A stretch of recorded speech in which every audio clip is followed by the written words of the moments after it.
Earth as a singular planet. In fact, it is anything but. For this is a story not of a universe, but a multiverse, where universes and planets, such as Earth, were replicated and mirrored across a vibrating, infinite plane. Some barely different from the next. Others drastically so. This is DC On Screen. Every week, Dave and Jason talk about the multiverse of DC properties on film and television. But be warned, if it's been officially released, you can expect they'll spoil it. And the only quotes I wrote down were stuff that was just funny and quick that I could jot down. Like, you know, a couple of Alfreds and a Bullock. Couple Alfreds and a Bullock. Yeah. And one Zaz. Oh, Zaz was phenomenal this God, episode. that's the best fucking thing. Yeah, let's get into that. Man, he stole the show. All right. Welcome into episode 428 of DC On Screen. Oh, man, we're going to talk about and we're going to get spoilery on... Spoiler-filled! Season 4 premiere of Gotham. A Dark Knight Pax Penguina, I guess. I think that's how he pronounced that in the episode. I'm awful about that. It's a dead language. No one knows. That could be pronounced Pax John. I'm your host, David C. Robertson. This is my co-host, Jason Goss. Hello. All right, so as per the synopsis on Google, Detective Gordon suspects that Jonathan Crane has resurfaced. Penguin hosts the grand opening of his new Iceberg Lounge, and Bruce begins his vigilante watch. What did you think about this episode, man? I had a lot of fun. I really did. I kind of don't know if there's anything I'm too down on, really, with everything I saw. I've got one big thing. Let's see if it just jogs really my memory. And I was the crime licenses. It just seems like the state would come in and be like, "No, this is some bullshit. Nah, you can't do that." No, I mean, well, for two reasons. One, I just don't want to think about state rights versus municipalities in a show like Gotham. I do, because that's why I tuned in to begin with. I want jurisdictional legal jargon. I actually kind of do. I mean, I don't think that'd be a bad call. I mean, look at Law and Order, for God's sake. Yeah, but the other thing is, Gotham is only, kind of loosely somewhere. I mean, it's just a vague idea of, a city that's so big it almost doesn't need a state. I mean, the idea of, criminals carrying around a card that has, a penguin umbrella stamp on it. Yeah. Is so 1960s Batman. I could see that. I could definitely see that take on it. To me, it's completely outlandish, but it's. I think it's a far cry better than Certificates of Sanity. So, the show's already. They're just pulling back. I think from where they previously this. I'm fine with that at this point. I don't know if I've just been broken as a human or what, but that didn't even. That really didn't bother me at all. I know it's just plain stupid, but I was fine with it. It's and it led to some cool stuff. Last year it was Jim versus the bounty hunters. Jim versus the bounty. He was the bounty hunter, and then this year it's Gordon versus all the card carrying criminals. Mm-hmm. And even led to some cool stuff with Bruce gets the name of all the licensees and wants to start picking them off. There was. It led to some cool stuff, not the least of which was the conversation with what feels like a much taller Bruce. Mm-hmm. I don't know if they're shooting him differently or if he's just way taller than I remember or what. And now I feel like one of those old guys you see at a family reunion. It's you're so tall now, But I ain't saying you since you was an itty bitty baby. Yeah, that's the sentence we hear all the time. By the way, we're from Alabama, so that's what we get all the time with exactly that accent. I know it happens to everybody else just with a different accent. That's a common thing, oh, you're so tall now. But yeah. So anyway, I had a moment of feeling like that old person. But I have relatives who'll be like, you just keep getting taller and taller every time I see you, and I'm like, we saw each other last year. I'm 33. Right. I haven't gotten taller in quite a long. Actually, I've gone back the other way. I've started shrinking now. Yeah. But you're older and your spine is shrinking at a faster rate, so I see your point now that you think about it. You're compressing faster than I. Anyway, my point was though it was a great conversation between Bruce and Penguin. Yeah. This Bruce is just great. I really loved him this episode. He was a complete badass. Absolutely. Seems to be Bruce really was standing fantastic. on his own 2 feet. Like Alfred's got his back, but it's definitely not Alfred's kind of steering the boat anymore. He's on Bruce's crusade now. Love it. Mm-hmm. Absolutely. Selena, awesome. Duggar. Yeah, great little street fight with her. Everything with the whip, phenomenal. I hope the choreography with her fighting with that whip is as good for the rest of the series as it was in that scene. Actually, Yeah. her and Tabitha, loving that. Yep. Zaz, man. Zaz is phenomenal. Oh, just blew everything outside. I really enjoyed this episode, man. There wasn't a lot of. I really can't think of anything I feel like hating on.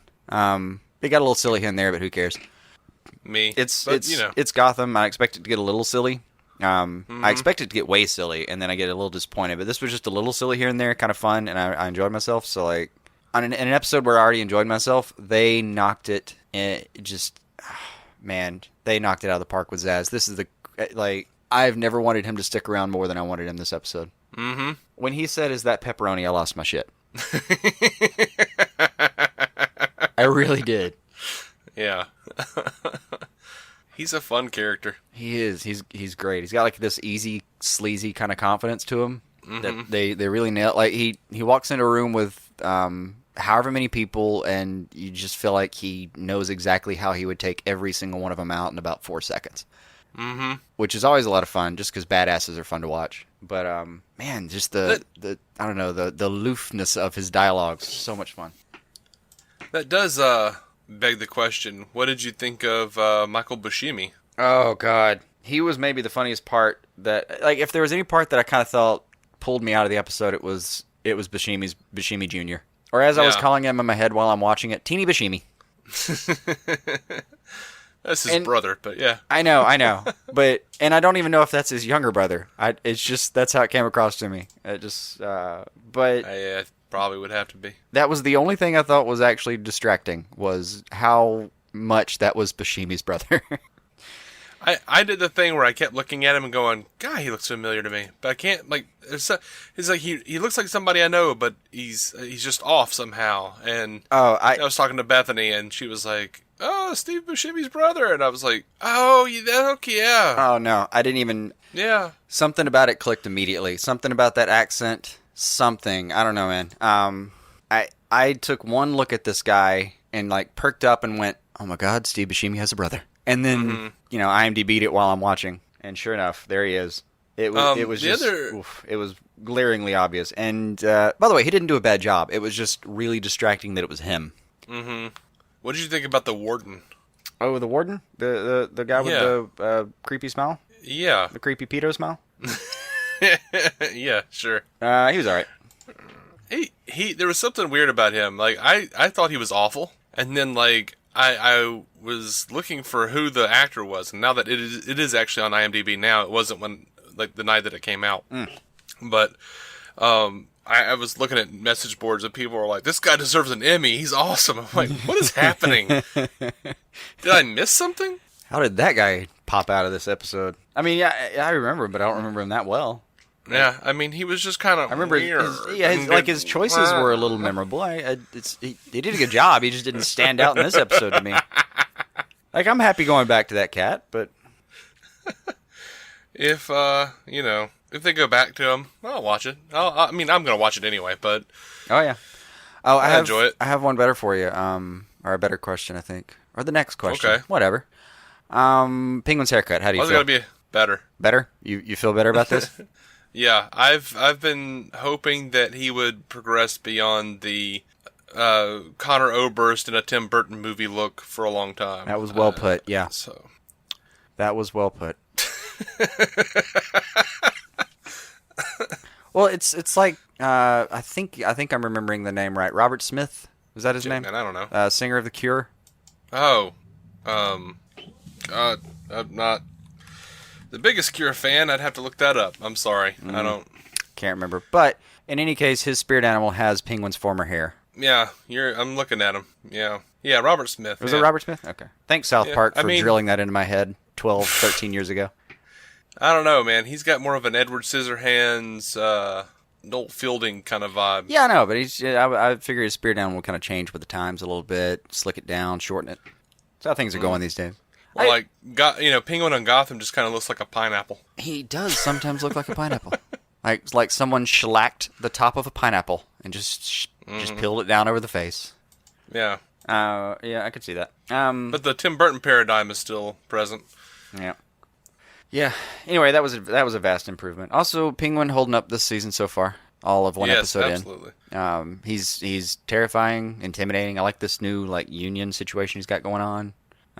He's kind of up in the ante as far as his ability to delegate and separate. Separate the pieces of a crime puzzle so it's harder to prosecute, stuff like that. I love all that. Yeah. Yeah, I always enjoy Robin Lord Taylor doing Penguin. Hair being weird or not, I enjoy it. Yeah, his hair has always been kind of standoutish, but he's done a great job with the character. Mm-hmm. And something I realized in this episode in particular is I love how much. This is going to sound like a silly Hollywood thing to say, but I love how much energy he has on screen compared to whatever's happening on screen. Yeah, he's he always at like 8 at least. In his most mild scenes, you can almost see him visibly shaking. You know what it actually reminds me of is you remember Squiggle Vision from Dr. Katz? Yeah, in home movies. Absolutely. Movies? Yeah, that's actually what he reminds me of. He always has so much that he's just simmering. His literal skin seems to be moving on me. Well, he seems like he's at a 12 and he's pulling back to an 8. Yeah. He's just about to burst at the seams with whatever anger or intense sorrow that he has within him. Yeah. Or sometimes jubilation. Rarely. Yeah, I really do love that. Whatever emotion he's doing, and it's not like he's going over he's not hamming it to me. I always believe him. If anything, he's one of the people that no matter what situation they put him in, Robert Lord Taylor has always made me feel something about the Penguin. We've had other characters, the Riddler every now and then has thrown you off, at least I know, and me, I think he threw you off sometimes more than he did me, but they put him in weird situations, and sometimes it doesn't work out for his character as well. I don't know what Penguin's doing, but I've always bought it with him. Mm-hmm. That being said, or mentioning the Riddler, I have to say, the creepy shot of him was pretty funny and pretty great. Yeah, that was good. I enjoyed it. So what did you think of the Scarecrow? I think I'm going to be okay with this. Yeah? I think I am. He looks creepy. He looks creepy in a way that I like. Late in the Batman series, Volume 4-ish. Uh-huh. That is one of my favorite character designs with the noose and all that kind of stuff. But I really like I like how they built the character this go around. Just some poor kid they used to mimic a formula that he's seen, who's just sitting in fear, and then they throw him in to face his fears, and then he comes out and he's Scarecrow. That's a fine enough origin story for me. Mm-hmm. And he didn't come across as too much. Yeah, I think I'm in. And God, I love Scarecrow when he's done well so much. So far it's on track. I'm excited. Yeah, I'm okay with it so far. He looks creepy, certainly. I sort of always hope that the Scarecrow will have a, I don't know, sort of a, what would you call it? Would it be like a Fraser Crane type of New England upper middle class? Oh, you want him voice? You know what I mean? Yeah, you want him to sound a little haughty. Yeah, sound a little overeducated, kind of. Yeah, absolutely. Now it's just going back to the animated series, man. Yeah. That's you're going back to McDowell. Yeah, well, I don't think it was McDowell. Not McDowell. What's his name? Sorry. You know his name. Portavoy. I'll have to look it up. No, that was Mad Hatter. That's Roddy McDowell. That was Roddy McDowell. I was thinking of the wrong character. That was Roddy McDowell. I'll have to look it up. Gosh, this is embarrassing. I can't remember this.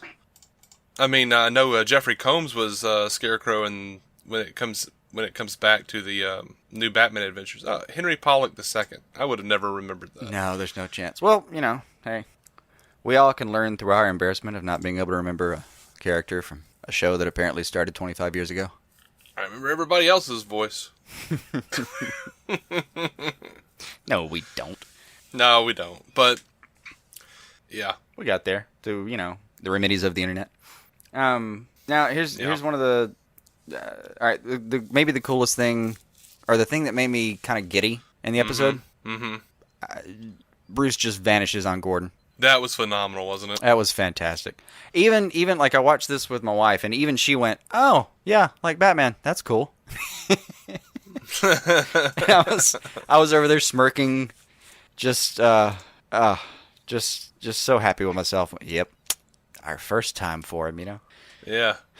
That was fantastic. It really was. And just to talk about Bruce's kind of coming out party here, like he gets apparently it was Alfred's idea. There was like no substitute for real world encounters. Kind of love that Alfred was the guy that, in coming out of his background, being like a Black Books member of the Royal Army, coming from that to tell him like you really have to get out there and fight some people makes complete sense. Loved that. Mm-hmm. Yeah. And like watching Bruce go from we've seen where he went from, like, but watching him go to like the vigilante here, and Alfred's got his back, and then even him with Selina, where he's way more sure of himself this time. This isn't a guy who's baking a cake for a first date or something like that. Like, this is just a guy that's very sure of himself, and there was no flinching in him this episode. And really, it was really a nice moment when he hops up on the side of the building with Selina. Like, she dares him, and he doesn't blink. Yeah. I did not know I could love Bruce Wayne's character in the show more than I already did, because he's one of the people that's never failed us.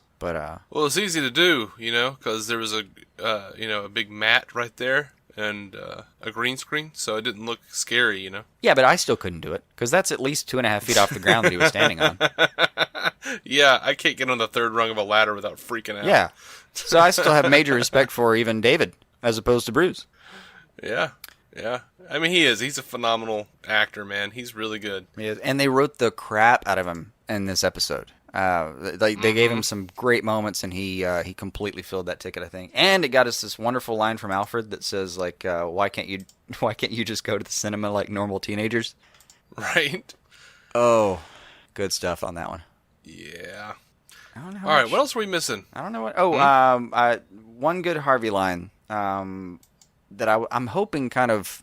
I felt like this episode was odd, but in a way a little more grounded than, say, like, premiere of last season, where we're dealing with a bunch of possibly reanimated monsters. In a way, just setting up a major first of the season villain that's just a kid with some major neurological damage, and a band of thieves with a decent idea for a second, and even the licenses, it's all a little grounded. Like, even the licenses, there's literally paperwork, and apparently a guy in charge of the paperwork. Like, all this makes sense.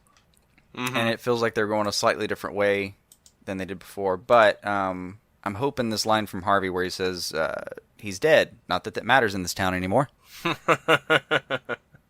Yeah. I'm really hoping between that, and you remember in the finale of last season, they kind of talked about how weird things got for a second. Just him and Gordon kind of have like a little, little post-op. Yeah. I don't know. I really hope that's them turning the page into like less of a Court of Owls conspiracy thing, which, the Court of Owls went okay, but it could have been better.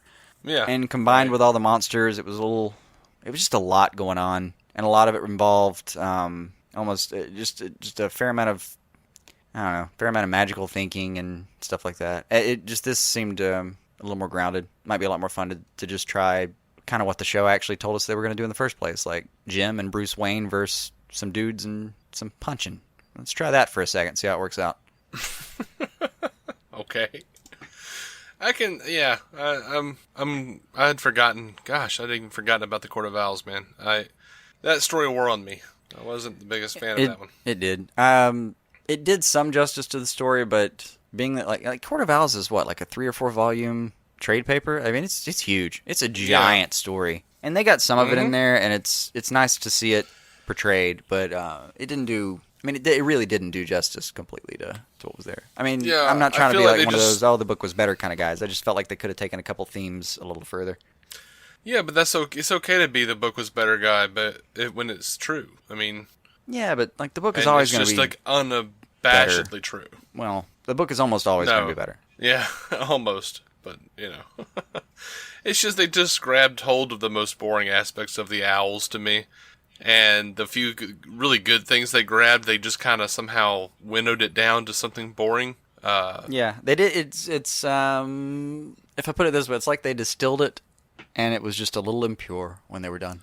Yeah, like, their little Victorian masks never looked as good as, like, those creepy, like, porcelain white masks those creepy, that they wore in the comics. like, it almost looked like, something about them almost felt like they were carved out of bone. I don't know what Capullo did, but he was really creeping me out with that crap.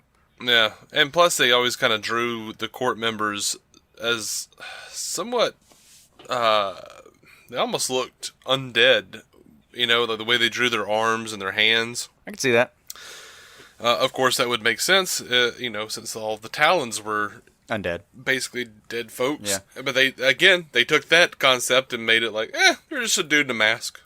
Yeah, the only thing they really gave him was, like, it's a dude in a mask, but he is an impossibly good hand-to-hand combatant. At least we got that, but it wasn't the major psychological damage that we got in the books. But that being said, like, they can't. That was never on the table because it was the Court of Owls v. Batman, and this is the Court of Owls v.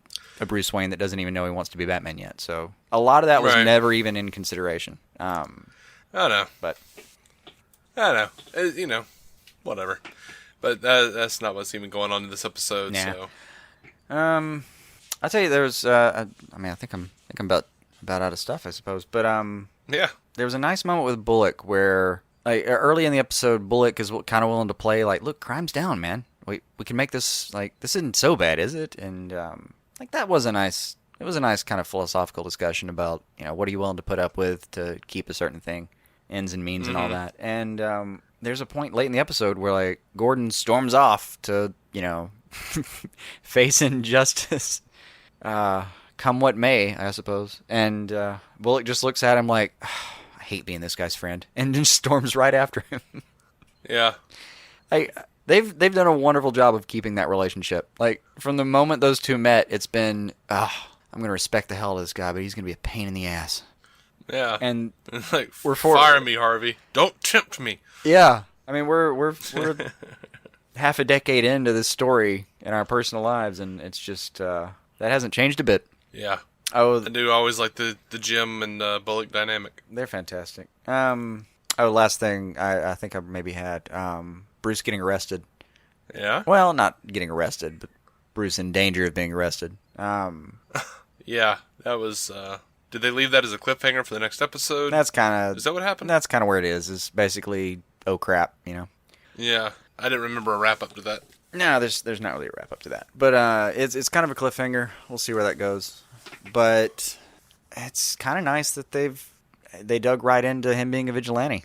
I mean, he was already a vigilante, and there was some discussion of there's a guy out there, and he doesn't respect the licenses, and even Gordon's kind of curious about the guy, and that was all cool. But to actually see some, police flashlights on him at the end of the episode kind of felt right. Yeah. So, you're excited about where this season is going so far? So far. We didn't actually mention this at all. So, Reyes was watching that first fight in the alley. Yes, he was. What do you think's going on there? Same as always. Raish is watching Bruce, seeing, how well he's doing, and planning his inevitable, or Raish believes inevitable, switch over to the dark side. He's looking for an heir. That's what he's always been doing. That's true. And also, Raish is one of those villains that doesn't think he's evil at all. Oh, sure. Yeah. I mean, for him, this isn't the dark side. He's just waiting for Bruce to, I guess, get his personal life in order, get his training completed, and then he can finally join him in his great destiny, I guess, or however he'd phrase it. Mm-hmm. Yeah. I just hope the writing stays on par, because if it isn't, Alexander Siddig will start phoning it in, apparently. So you've mentioned. Yeah. Luckily, I didn't notice when he did it on TS9. I was just like, yeah, this is great. I didn't notice that he was, detesting the entire thing. Oh, it's nice. I guess phoning it in for him is, taking it down a notch, which just seems like really subtle acting. Right, yeah. There's probably just a part of him that can't help but in some way emote the scene. So, he's thinking about just getting back to his trailer, or, God, I want to go home. And then, the whole time his body's still going through the motions of actually doing a half-decent job. Yeah. I don't know how much we can glean from him being, half in shadow and turning back to walk into a building. I don't think we're there yet, though. Yeah, no, just seems like some Ra's al Ghul shit to me, man. It does. So far so good. I'm excited. If I hope anything happens so far, it's that they keep Zaz as upfront I would love to see as him. possible at that. I mean, I have a renewed vigor for that character. Yep. I don't think it ever went away. I really like Zaz. Yeah, he's always been fun. Yeah. Well, I think that pretty much wraps it up for this episode, wouldn't you say? Yeah, I'm good. Hope it continues. Yeah. Now, we are, as we've mentioned on the show before, but if this is your first time, welcome. And we are not going to be doing a review for every episode this season. We will come back and recap and review the Gotham at the Gotham season mid-season finale. Sorry, and we'll probably be discussing it somewhat on the news episodes. We have a weekly news episode where we talk about the DC film news and DC TV news, and we'll probably get around to mentioning where we feel like the season is going for all the DC shows, because we watch all of them. Yeah, no, yeah, we'll be keeping up and talking about them kind of week to week, but not episodically. Yeah, but I think that's it. I think we're good. So I want to remind everybody that it does really help us out if you go to iTunes and leave us a review, a rating and a review, and we tweet at DC on Screen, one word. You can like us on Facebook.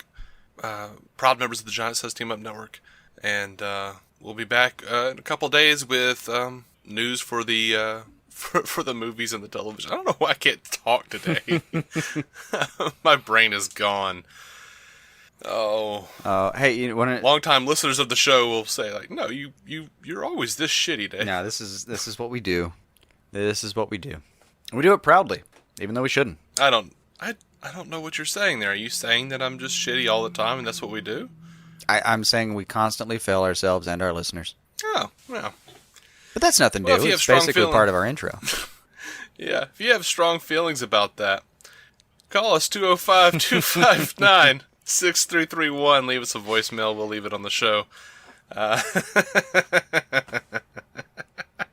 you'd like to just chime in and mention how right we are about that. Yeah. Anyway, we're also going to be doing a just so you know, we'll be doing a premiere review for Supergirl, Lucifer, Flash, Arrow, and Legends of Tomorrow, and whenever it comes out, Black Lightning. I guess that'll be January, right? And Krypton, whenever the hell that happens. I don't. Teen Titans somewhere like a year from now. Yeah, I can't keep whatever track it of all else this is the WB exclusive network throws at us. Yeah. Can't keep track. That's why I use TV Time. Oh yeah, fantastic app if you've never heard of it. It's great. Oh, I just glanced at it a second ago, by the way. After each episode, they have like who was the best, and the community vote right now was in order. It was Bruce, then Zaz. Zaz came in number 2 for best character for the premiere. Yeah, he's great. So I mean, how the hell did he beat? Did he not beat Bruce? But Bruce is pretty great too. I don't. It's yeah, right. See, you just can't quite put him over Bruce. He was great, but Bruce killed it. Mm-hmm. And it is also basically his show. Yeah, that's what I tell you, man. That's what I tell you. Yeah. Kid needs to be playing Damien in the DCEU. Oh, that'd be fantastic. I mean, part of me'd hate it, but part of me'd love it. Yeah, legacy casting, man. That's where it's at. Oh yeah. Anyway, guys, see you next time. Until then, keep some DC on your screen.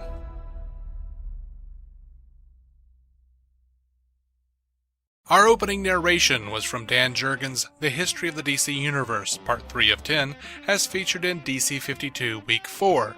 It was performed by me, David Z. Robertson. Intro music by Jason Goss and Michael Shackelford. Michael's band Future Elevators can be found on Spotify or future-elevators.com. Our introduction was performed by Eli Ophelders of Stealing the Remote, which lives on SoundCloud and can be found on iTunes and Stitcher. We're a proud member of the Giant Size Team Up Network, GiantSizeTeamUp.com. DC On Screen is a maladjusted production. Visit maladjusted.tv for more from me and Jason, including sketch comedy and improvised web series, vlogs, parodies, and more.